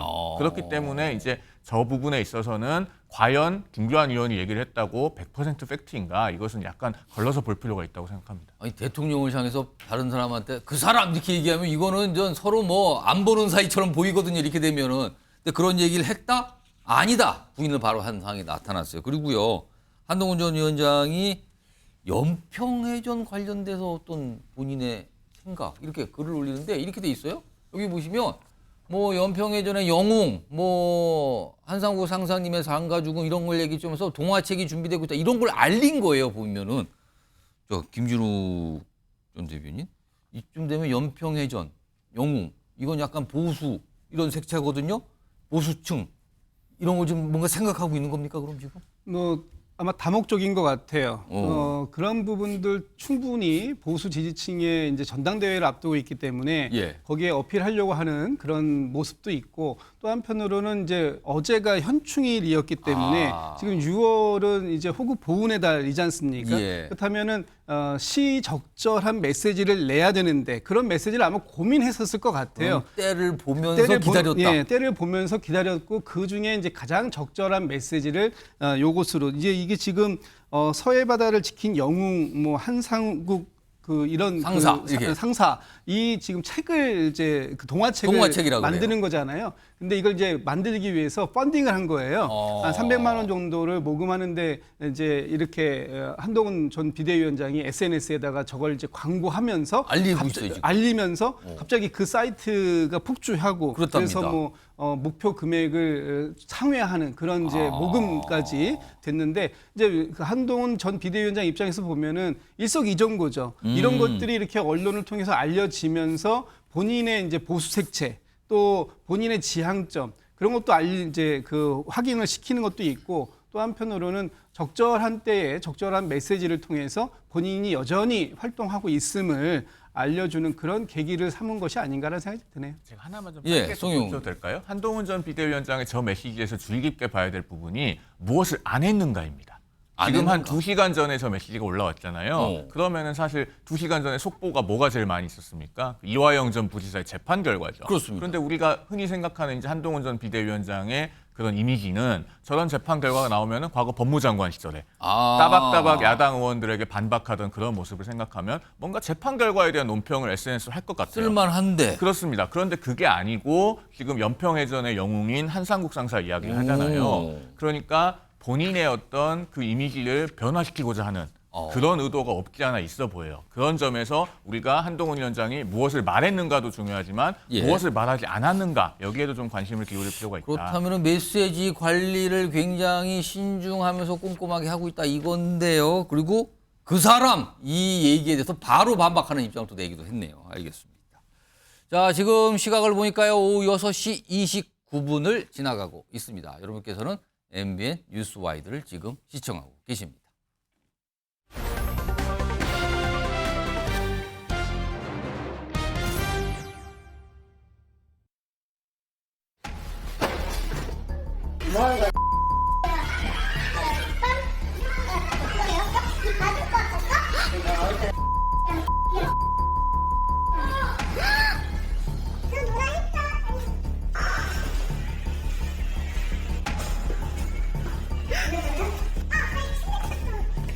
선생님이 그냥 가라고 했다 이렇게 얘기를 하는 것 같아요. 그러면서 어머니는 이제 그 말씀을 진짜 믿으시고 항의 방문을 하시죠. 아 이렇게까지 교직 생활을 해야 되나. 마음의 준비는 참 단단히 하고 있으나 저도 겪어보지 않은 일이고. 자, 제목이 바로 나왔습니다. 뺨 때린. 그냥 뺨이 아닙니다. 교감 선생님의 뺨을 때린 초상학생. 지난 며칠 전에 이 영상이 알려지면서 뭐 많은 분들이 깜짝 놀랐다는 반응인데 그 어머니 되는 분, 엄마 되시는 분이 반박을 내놓은 게 좀 있어요. 자, 그럼요. 이 학부모잖아요. 학부모의 이 반박 목소리 좀 들어보겠습니다. 물론 아이가 어른을 때렸다는 점이 부모로서 참담하지만 직위 여부를 가릴 가능성이 좀 있어요. 아이가 일방적으로 선생님을 때렸다가 저는 전제를 볼 수 없다 생각해요. 이 어머니 되시는 분이 일단 상황 잡자가 참담하다 하면서도 뭐가 전제가 될 수는 없다? 하면 좀 보겠습니다. 정리해보죠. 아이가 일방적으로 선생님을 때렸다. 이거를 전제로 볼 수 없다. 그렇다면 다른 이유가 있다. 이 얘기인데요. 일단 여기 보면 지금 학교 측에서는 이 아이에 대해서 출석 정지 10일 통보한 상태라고 그러는데 미경윤 변호사 모셨습니다. 그렇다면 이 어머니의 생각은 아이가 뭔가 때릴 만한 상황이 있었기 때문에 그랬다 이렇게 얘기를 하는 걸까? 이거 어떻게 받아들여야 되는 겁니까, 이 상황? 그러니까 일단은 뭐 영상으로만 봤을 때는 뭐 예. 너무 자극적이고 하니까 이게 마치 아이가 아무런 이유도 없이 이렇게 교감 선생님에게 뺨을 때리고 침도 뱉고 이런 행동을 했다 이렇게 이제 해석이 됐는데 예. 그렇게 했던 행동에 대해서 일단은 유감이다. 그 행동은 정말 잘못된 게 맞는데 근데 하지만 이유가 있다. 예, 아이가 학교 측에서 어쨌든 차별적인 그런 이제 대우를 받아왔다. 이런 이야기를 좀 하면서 약간 이렇게 했던 행동에 대해서 좀 희석을 시키고 뭔가 이유가 있었다라는 좀 주장을 하려고 하는 것 같거든요. 근데 뭔가 이유가 있더라도 저런 행동이 합리화가 됩니까? 맞습니다. 어떤 경우에도 폭행은 정당화될 수가 없고 특히나 이제 선생님을 대상으로 이런 행동을 한다는 자체가 이제 납득이 될 수가 없는데 일단은 이 영상을 공개했던 이유도 어쨌든 이 담임 선생님한테 뭐 부당하면 너도 때려. 그리고 넌 그냥 나가. 라는 식으로 이제 선생님이 말을 했다라고 학부모는 말을 하고 있는데 예. 이건 이제 학부모 측의 그냥 주장이 그렇게 나왔어요. 그래서 그렇게 이야기를 하고 있으니 전북교사 노조에서도 이 부분에 대해서 반박하는 내용으로 이 영상을 이제 언급을 하면서 아니다. 학생에 대해서 이제 선생님이 때린 것은 없었고 어쨌든 정당하게 이제 훈육 차원에서 그렇게 이제 했던 행동이고 예. 뭐 이런 부분에 대해서 이제 그럼에도 불구하고 학부모 측에서는 뭐 학교 측에서 계속적으로 이제 뭔가 이제 차별적인 그런 행동이 있어왔기 때문에 이런 행동을 한 것이다. 좀 이렇게 좀 주장을 하는 것 같습니다. 지금 이 초등학생 초등학교 3학년 이 학생이 어머니 되시는 분은 또 담임 선생님한테 뭐 항의하다 폭행을 했다 이런 얘기했는데 지금 고발이 된 상태입니까? 네, 맞습니다. 그날 이제 아이가 예. 이런 일이 벌어진 게 무단으로 조퇴를 하려고 했었던 상황입니다. 무단으로 조퇴를 하려고 했던 거를 담임 선생님이 1차적으로 제지를 했고 예. 그다음에 이제 교감 선생님이 2차적으로 제지를 하다가 이런 폭행을 당하게 된 건데 예. 그러고 나서 결국은 아이가 무단으로 이제 조퇴를 했습니다. 해서 이제 집에 갔고 그러고 나서 이제 어머니가 이제 찾아와서 담임 선생님에게 이제 폭행을 가하게 됐고 그 부분에 대해서 이제 담임 선생님이 경찰에 신고를 해서 현재 이제 어머니에 대해서는 이제 폭행죄로 지금 입건이 된 상태입니다. 아, 이게 또 이게 어머니까지 이게 뭐가 번졌군요, 지금 상황이요. 자, 그런데 이 영상을 통해서 알려졌잖아요. 근데 많은 분들이 이제 궁금증을 갖고 있어요. 아, 이 영상은 어떻게 나온 겁니까? 이게 언론에 이제 공개가 된 거잖아요. 화면에 있습니다. 설명이 좀 나와 있는데요. 이 영상을 공개한 게 이제 전북교사 노조 이렇게 알려져 있잖아요. 일단 보면은 설명이 좀 하나하나씩 이렇게 설명이 자세히 돼 있는데 해당 학생 치료받지 않고 등교해 선생님들의 교육활동을 침해했다. 다수의 학생들의 학습권을 침해했다. 그리고 이게 뭐 전주시청 쪽에다가 뭐 아동학대 전담팀이 학부모 아동학대 반이 뭐인데 뭘 얘기했는데 인정이 뭐가 안 됐다. 그러니까 치료도 못 받고 어떡할 방법이 없다. 그래서 이번 사안이 해결될 때까지 공동대응할 건데 그래서 어쩔 수 없이 했다. 이런 설명인데 일단 전주교사 노조 측 관계자의 얘기 좀 들어보겠습니다. 강제 전학이 문제가 아니라 치료가 먼저 필요하다. 이 치료하지 않은 상태에서 학교 등교하는 것 자체가 잘못된 거라고 보고 있고요. 그 부모를 아동학대 방임으로 인정해가지고 학생이 치료받을 수 있도록 했으면 좋겠습니다. 이용희 변호사. 그러면은 지금 학교나 뭐 선생님 입장에서는 뭐 딱히 지금 뭔가 대처할 방법이 없다 이건가요, 지금? 일단은 저렇게 영상이 공개된 걸 보면 예. 지금 전북교사 노조 측에서도 되게 답답했던 것 같습니다. 왜냐하면 아이가 어쨌든 지금 치료가 우선인 상황이고 치료가 되어야만 이게 어쨌든 정상적인 등교를 통해서 이제 다른 학생들의 또 학습권도 보호가 되고 예. 그리고 이제 이런 이제 교육을 하고 있는 교권도 침해를 받지 않고 이렇게 이제 원만하게 이제 학교 생활이 돌아갈 수가 있는데 예. 아이가 치료도 없이 계속해서 이런 식으로 이제 무단으로 조퇴를 하고 이런 게 반복이 되다 보니까 이 부분에 대해서는 사실은 이제 학부모가 동의를 해줘야만 이 치료를 할 수가 있는 부분이거든요. 근데 학부모가 동의를 해주지 않고 그리고 아까 전에 뭐 전주시청에서 아동학대 전담팀에서도 이거는 뭐 학부모가 아동학대를 한 것이 아니다. 이렇게 인정이 안 됐다. 예, 이렇게 판단을 해버리니까 그러면은 이제 학부모의 동의 없이는 계속해서 이제 치료가 불가능한 상황입니다. 학교에서는 여러 가지 문제가 발생을 맞습니다. 하고. 그래서 이런 경우에는 결국은 어쩔 수 없이 이 부모를 상대로 이제 아동학대, 지금 뭐 교육적 방임에 의한 아동학대로 고발이 들어갔다라고 하는데 여기서 만약에 형사처벌을 받게 된다면 예. 그러면은 이제 학부모를 배제를 시켜놓고 그럼 치료가 될 수가 있는 부분이거든요. 그럼 이렇게 치료를 통해 가지고 아이가 조금 나아지면 그러면 조금 이제 다른 학생들의 학습권이라든지 교권이 조금 보호가 예. 되는 부분이 있다 보니 좀 어떻게 보면 전북교사 노조에서도 아이의 그런 치료를 좀 우선적으로 생각해서 이런 입장을 이제 했던 게 아닌가 이렇게 조심스럽게 생각이 듭니다. 요거는 제가 송영훈 변호사께 질문 드릴까요? 보통 이렇게 좀 약간 논란이 되고 문제가 발생하는 이런 아이들이 있을 거 아니에요. 좀 학교마다 있을 수도 있고. 이럴 때 보통 부모들은 아이에 대한 어떤 상담이나 치료 이런 걸 보통 좀 거부하거나 좀 부정적이거나 이런 게 보통입니까? 그 약간 거부 반응을 보일 수는 있지만 저 정도로 심각하게 문제가 되면은 사실은 뭔가 적극적으로 상담이 됐든 진단이 됐든 또 거기서 한 걸음 더 나아가서 치료가 됐든 그런 것들을 검토하고 실행하는 것이 보통이죠. 그렇기 때문에 사실은 이 정도로 문제가 되는데도 그 부모가 아이를 어떤 최소한의 상담이나 진단도 받게 하지 않는다고 하면 그것은 이제 친권자로서의 어떤 책무를 다하는 것인가, 의무를 다하는 것인가 사실 대단히 의문스럽긴 합니다. 알겠습니다. 이것도 여러 가지 좀 답답한 상황인 것 같네요. 그리고요, 어제가 현충일이었는데 날이 날이잖아요. 현충일. 나라를 생각하고 뭐 많은 분들은 뭐 과거에 애국적 행동을 한 분을 기리고 뭐 이런 날이란 말이에요. 그런데 부산의 한 아파트에 우길기가 내걸려서 많은 분들이 깜짝 놀랐습니다. 지금 그 주제로 가볼 텐데요. 먼저 영상이 있습니다.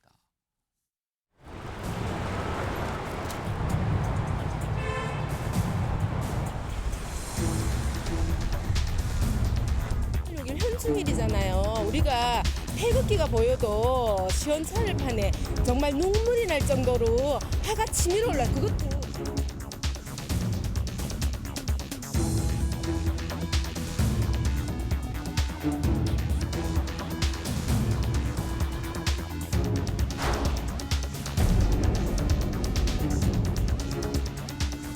자, 제목이 바로 나왔죠. 현충일에 내걸린 우길기. 바로 저 장면입니다. 부산의 한 아파트에 우길기가 2개나 걸려 있어요. 창문 다 가렸어요. 엄청 큽니다. 대단히 큰 우길기가. 누가 보면 저기 어디 일본의 무슨 이 방위청이나 무슨 자위대인 줄 알겠습니다. 지금 저렇게 보면 지금. 화면에 좀 볼까요? 내용이 조금 더 설명되어 있는데 이게 어제 부산의 한 주상복합 아파트라고 그러는데요. 입주민이에요. 창문에 우길기를 2개 걸었잖아요. 근데 이유가 지금 알려지기로는 뭐 지자체와 갈등이 있었는데 그걸 알리려고 우길기 걸었대요. 그러자 이 일대에서 한마디로 말해서 난리가 난 겁니다. 막 시민들 항의하고 제보하고 그랬고요. 그리고 이 입주민에 대한 뭐 신상털기도 있었다고 그랬고요. 그 입주민의 그 현관 앞에 막 오물세례 계란 던지고 뭐 그렇다는 모습이 있답니다. 근데 이 입주민은 과거에도 뭐 일장기를 또 이렇게 내걸었다고 또 알려지고 있는데 이용민 변호사, 이거 도대체 무슨 일입니까 이게?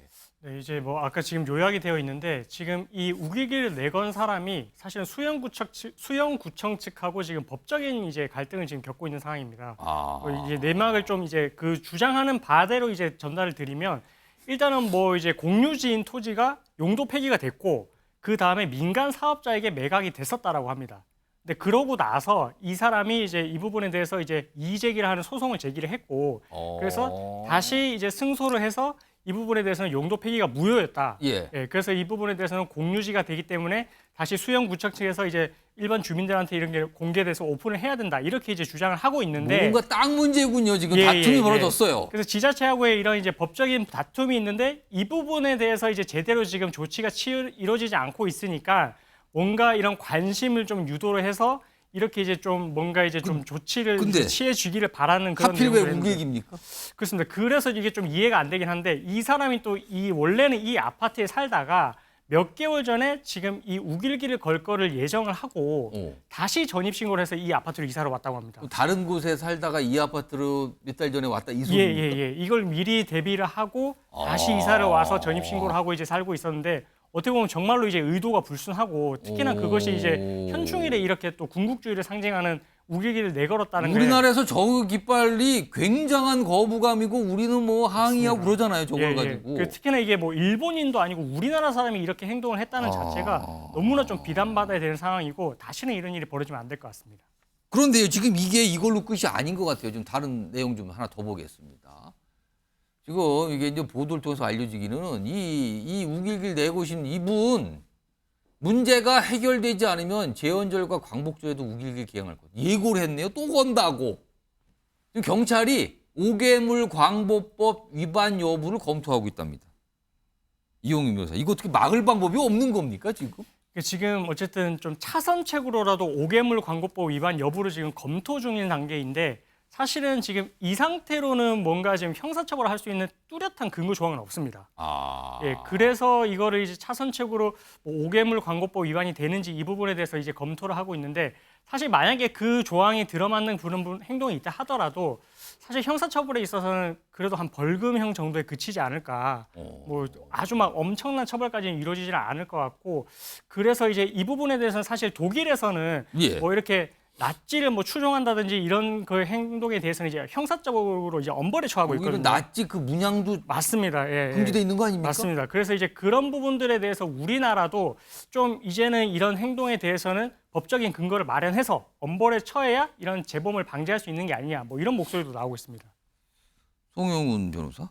아니 단순히 그러니까 세간의 주목을 끌기 위한 선택이었다는 설명이 나오고 있는 건데 그 주목을 끄는 방법이 하필 왜 저겁니까? 그러게 말입니다. 대단히 부적절하고요. 그러니까 이런 어떤 그 인류의 공통적인 가치에 반하는 표현물들에 대해서는 일정한 이제 입법을 통해서 규제를 가해야 되는 것이 아닌가 그런 생각이 저도 들긴 합니다. 그래서 아까 우리가 독일 나치 사례를 들었습니다마는 그런 어떤 뭐 하켄크로이츠를 사용한 문양이라든가 또는 저는 우길기라든가 이런 것은 적절하게 입법적으로 선을 설정을 해서 규제를 할 필요도 있을 것 같고 그다음에 이제 저 아파트 주민들로서는 이걸 어떻게 해결해야 되는지가 주민들 입장에서는 정말 이게 뭡니까라는 생각이 들겠네요. 당장 발등에 불이 떨어진 문제라서 입법 얘기를 하면은 이제 저 주민들께서는 상당히 좀 한가한 소리다 그런 어느 생각이 세월에? 드실 것 같고 그래서 제가 생각을 해보면은 저게 지금 아파트잖아요. 공동주택이니까 그러면은 저 입주민들이 관리 규약을 개정을 해서 뭔가 저런 혐오 표현물들은 외벽에 내걸지 못하게 하는 그런 거를 좀 관리 규약에 신설을 하고 위반하면은 그 입주자가 일정하게 좀 제재금을 부담하도록 하는 그런 방안을 한번 자체적인 노력이 그렇습니다. 있을 수 있는 거 아닌가? 관리 규약으로 해결을 해보려고 시도를 하는 게 하나의 득책이 되지 않을까 저는 그런 생각을 좀 해봅니다. 현충일에 아파트에 내걸린 게 태극기가 아니고 우길기다. 많은 분들이 놀란 게 여기서 시작을 한 거죠. 근데 이유를 알고 보니까 뭔가 다툼이 있었는데 그거에 대해서 뭔가 항의 표시 또는 뭐 세간의 주목도를 높이기 위해서다. 아무튼 이런 일이 있었습니다. 어제가 현충일이었는데. 자, 다음은요. 이것도 지금 답답하네요. 이거 왜 안 되고 있는 겁니까라고 많은 분들이 물어보시고 어떤 분은 저한테도 물어보세요. 왜 안 되고 있습니까, 그거? 근데 제가 모르겠습니다. 저도 왜 안 되고 있는지 지금. 그 내용 영상으로 확인해 보겠습니다. 저는 이제 아들도 얘기를 했던 게 훈련을 하다 기절했다라고 얘기를 하는데 얼마나 힘들었겠냐. 뭐 근육이 다 높고 이거는 고문이잖아요. 우리나라가 뭐 살인죄가 의도가 없었지만 살인죄가 아니라고 하니 적어도 상해치사 정도는 그 중대장한테 중대장 뭐 휴가를 보내서 집에 보냈다 해서 제가 군 고위급한테 확인을 했어요. 왜 그런 엉터리 같은 조치를 하느냐. 사실은 빨리 수사를 조기에 종결하고 신상필벌을 해야 된다라는 생각을 하고 있고요. 자, 지금 얼차려 때문에 쓰러졌고 며칠 뒤에 사망한 이 훈련병 얘기가 또 나왔는데요. 지금 돈 없는 훈련병 조롱이요? 아니, 조롱이라고요, 지금요. 희생이 된 거잖아요. 말도 안 되는 이유로 지금. 화면 좀 보겠습니다. 도대체 무슨 글들을 누가 쓰고 있는 건지. 지금 저기 보면 워마드 있잖아요. 워마드. 워마드라는 거 아시는 분은 아시고 모르시는 분은 모르겠지만 뭐 간단하게 말씀드리면 한국 남성들에 대해서 좋게 얘기하지 않는 곳이에요, 저기가. 근데 보세요. 이게 글입니까, 지금? 사망을 축하한다고요? 생긴 것만 봐도 남초? 덕질하게 생겨. 세상이 한결 클린해진 것 같다. 그러면서 이 희생된 사망한 훈련병의 영정사진 등등 개인정보까지 올렸다고. 온라인 커뮤니티 워마드에 최근에 올라온 내용이랍니다. 송영훈 변호사, 도대체 왜 이러는 겁니까? 방송에서 저런 소식을 전해드리게 되는 게 제가 다 송구할 정도고요. 혹시라도 우리 순국한 훈련병의 부모님들이나 뭐 가족, 친지, 지인들이 저런 소식을 몰랐으면 합니다, 정말. 순국입니다. 지금 그렇게 인정을 받았어요. 지금. 그렇습니다. 그래서 순국한 훈련병의 가족이나 친지, 지인들이 저런 걸 몰랐으면 하고 저런 극단적인 남성 혐오 사이트에서 표현하는 것은 사실은 이렇게 전파, 재생산하는 것도 바람직하지 않다고 생각이 됩니다. 그리고 저 워마드라고 하는 사이트는 어떤 일반적인 페미니즘의 기류하고 비슷하다고 보기도 어려울 정도로 굉장히 극단적인 남성 혐오를 표출하고 있는 그런 온라인 커뮤니티. 아니 그래도 그렇죠. 이걸 어떻게 이 산에다 저런 그러니까 말입니다. 생각을 씁니까? 그래서 정말 이 인터넷 일각에서의 극단주의가 굉장히 위험 수위에 이르고 있는 것 같고 저런 부분에 대해서는 뭐 방송통신심의위라든가 이런 곳에서도 좀 적절한 조치를 이제 강구해야 되는 것이 아닌가 저는 그런 생각이 듭니다. 지금 이거에 대해서 사실 육군 쪽 입장이 나왔는데 거의 분노의 입장이 나왔어요. 이게 도대체 뭡니까 세상에. 이런 반응까지 나왔거든요. 지금 군의 입장 좀 볼까요? 명예훼손이고 유감이다. 즉각 중단돼야 된다. 강력히 자제하길 요구한다 지금. 이용희 변호사. 이거 어떻게 책임을 물을 수 있는 방법 없습니까? 이런 거요? 일단은 뭐 어떻게 이제 게시글을 쓰고 어떻게 이제 댓글을 달았는지 이 부분을 확인을 해야 되는데 상대방 그러니까 게시글을 이제 작성을 한 작성자의 인적 사항이 특정되는 게 좀 중요할 것 같거든요. 그래서 IP가 특정이 되고 한다면은 사실은 뭐 처벌 가능성이 생기는 거 맞는데 근데 이제 또 이 닉네임 같은 경우에 또 유독닉이라고 해서 이걸 만약에 이제 그렇게 해서 사용을 한 사람이면 사실 좀 특정이 어려워가지고 형사처벌까지 가기에 또 어려울 수도 있습니다. 한계가 있을 수도 있습니다. 그래서 이게 고정닉으로서 이제 그 작성자가 이제 썼고 그 내용에 대한 댓글을 달았는지 이 부분을 확인해서 정보통신망법 명예훼손으로 이제 고소 고발을 해서 처벌을 하는 쪽으로 그렇게 진행이 돼야 될 것 같습니다. 지금요 이런 상황에 이런 일까지 벌어지고 있어요. 지금 말도 안 되는. 그런데 또 한 가지 답답한 상황이 있습니다. 화면에 있습니다. 여기 보시면요. 경찰 관계자 설명이 이렇게 언론 통해서 나오는데 아직 사실관계를 조사 중인 만큼 중대장 소환에 좀 더 시간이 필요. 이 건 자체는 큰 의미가 없다. 지금 보름 지났어요. 송영훈 변호사. 얼차려 받다가 희생된 이 훈련병 벌써 보름 지났습니다. 이 일이요. 왜 수사 속도가 이럽니까 지금? 그러니까 저게요. 소위 이제 군수완박이라고 그래서 이제는 군인이 사망한 사건은 군에서 자체적으로 수사를 못하고 민간 경찰에 이첩을 하게 되어 있지 않습니까? 그래서 이게 이제 최상병 사망 사건 통해서 국민들께서 널리 알고 계시는 사항인데요. 문제는 이제 민간 경찰이 군인이 군 내에서 사망한 사건을 많이 수사해보지 않았다는 겁니다. 지금 소위 말하는 군수완박법이라고 하는 군사법원법 개정 법률이 시행된 지 그렇게 오래되지 않았거든요.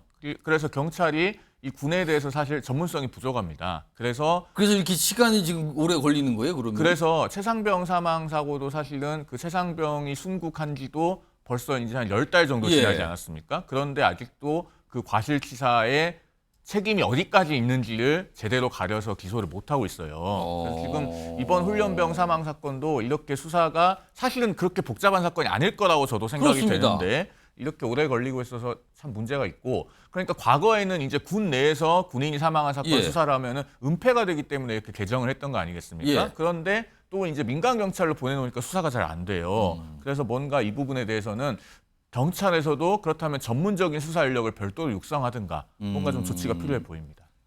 아니 이경입니다. 지금 이 중대장은 뭐 연관지 뭔지 해서 집에 가 있다 그러고 뭐 누가 같이 뭐 약간 이른바 이제 소위 말해서 케어를 해주는 사람도 있다 그러는데 아니 경찰서 이 정도 이권도 왜 안 합니까 지금 이거는? 사실 이제 좀 빠르게 이제 절차가 진행이 되고 그런 부분에 대해서 이제 국민들도 이제 의구심이 해소가 되고 이렇게 돼야 되는데 사실 그것과는 별개로 지금 이 가해자의 어쨌든 지금 신변을 보호를 더 해주고 뭔가 이제 좀 심리적으로도 안정을 시켜주는 그런 내용들의 이제 이런 것들이 언론에 보도되다 보니까 오히려 국민들이 더 공분을 하고 있는 것 같거든요. 아니 같이 훈련받던 그 훈련병들은 심리 상태가 안 불안합니까 거기는요? 그렇죠. 그런 것도 있고 이제 어쨌든 이게 수사가 진행이 되려면 입건을 하고 이제 관련자를 불러서 조사도 하고 좀 진행이 되어야만 이제 앞으로 어떻게 이제 사실관계가 밝혀지고 누가 책임이 있고 이런 게 이제 정해질 텐데 지금 그 초기 단계의 단추부터가 지금 이제 깨어지지 않고 있는 상태라서 조금 빠르게 이제 절차를 진행을 해서 국민들이 좀 납득할 수 있는 그런 수사의 진행 과정이 좀 보였으면 합니다. 아직까지도 뭔가 입건조차 안 하고 뭐 부르기는커녕 입건조차 안 했다는 거. 그리고 지금 일각에서는 뭐 중대장이 이 희생된 훈련병의 뭐 건강 상태를 알았느냐 모르느냐에 따라서 뭐가 될 것이다 안 되고 이런 얘기가 나오고 있단 말이에요. 이거는 한 30초 남았는데 이건 어떻게 되는 겁니까? 이게 이제 그 건강 상태를 확인을 했는지 여부에 따라서 고의범과 과실범의 구별이 되는데 살인죄랑 상해치사죄 같은 경우는 이제 고의범이고요. 업무상 과실치사죄는 이제 과실이 있다는 과실범입니다. 그래서 이제 고의가 있었는지 여부를 결국은 그때 당시에 훈련병의 상태를 확인을 했었는지 이 부분에 대해서 이제 확인을 했었다면 이거는 이제 살인에 대한 어느 정도 미필적 인식이 있었다 이렇게 볼 수가 있고 그런 거 확인이 부족했다라고 하면은 이거는 조금 주의의무 위반했던 과실범에 가깝다. 그래서 형량에 있어서 조금 차이가 있기 때문에 당시 확인할 수 있었는지 이 부분이 좀 쟁점이 됩니다. 자, 오늘 뭐 많은 주제 다뤄봤습니다.